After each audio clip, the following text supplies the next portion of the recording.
ಎಲ್ರಿಗೂ ನಮಸ್ಕಾರ, welcome back to Mithu's farm life and nati form.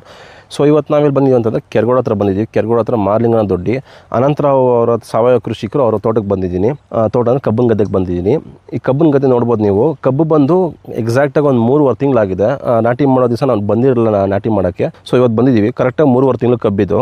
ನಾನು ನೋಡ್ದಂಗೆ ನೀರು ಕೂಡ ಜಾಸ್ತಿ ಅಷ್ಟು ಕೊಟ್ಟಿಲ್ಲ. ಈ ಸತಿ ಒಂದೇ ಒಂದು ತಿಂಗಳಲ್ಲಿ ನೀರು ಕೊಟ್ಟಿದ್ದಂತೆ. ಸಾವಯವ ಪದ್ಧತಿಯಲ್ಲಿ ಕಬ್ಬು ನೆಟ್ಟಿದ್ದಾರೆ.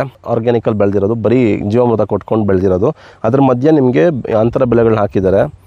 ಎಳ್ಳಾಗಿರ್ಬೋದು, ತಗಣಿಕಾಳು ಹಾಕಿರ್ಬೋದು, ಮತ್ತು ಅಲ್ಜೋಳ ಕಾಣುತ್ತೆ ನೋಡಿ, ಅದೆಲ್ಲ ತೆಕ್ಕೊಂಡು ಈಗ 3ನೇ ತಿಂಗಳು ಕಬ್ಬು ಇಟ್ಕೊಂಡಿದ್ದಾರೆ. ಎಷ್ಟು ಚೆನ್ನಾಗಿ ಬಂದು ನೋಡ್ಬೋದು ನೀವು. ಒಂದೇ ಒಂದು ಕಬ್ಬು ನೆಟ್ಟರು, ಅದು ತೆಂಡೆ ಸಖತ್ತಾಗಿ ಹೊಡ್ಕೊಂಡಿದೆ. ಒಂದು 5 ರಿಂದ 6, 7, 8 ತೆಂಡೆ ಹೊಡ್ಕೊಂಡಿದೆ. ಫಸ್ಟ್ನೇ ಕೂಳೆ ಕಬ್ಬಿದು.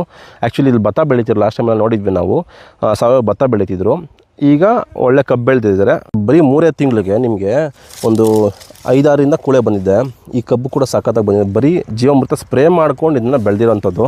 ಕೆಲವರು ಹೇಳ್ತಾರೆ ಭೂಮಿಗೆ ಜೀವಾಮೃತ ಹಾಕ್ಬೇಕು, ಇದು ಮಾಡಬೇಕು ಅಂತ. ಸರ್ ಹೇಳ್ತಾರೆ ಎಲೆಯಿಂದನೂ ಪೋಷಕಾಂಶ ತೊಗೊಳ್ತದೆ, ಸ್ಪ್ರೇ ಮಾಡಿದ್ರೆ ಸಾಕು ಅಂತ ಹೇಳ್ತಾರೆ.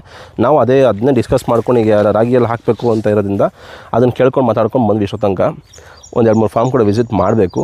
ಸೊ ಇದೊಂದು ಫಾರ್ಮ್ ವಿಸಿಟ್ ಮಾಡಿ ನೆಕ್ಸ್ಟು ತೋಟಗಾರಿಕೆ ಸಾವಯವ ಕೃಷಿ ಹೆಂಗೆ ಮಾಡಬೇಕು ಅಂತ ಒಂದು ವಿಸಿಟ್ ಮಾಡ್ತೀನಿ. ಆವಾಗ ಅದನ್ನು ನಿಮ್ಗೆ ತಿಳಿಸ್ಕೊಡ್ತೀನಿ.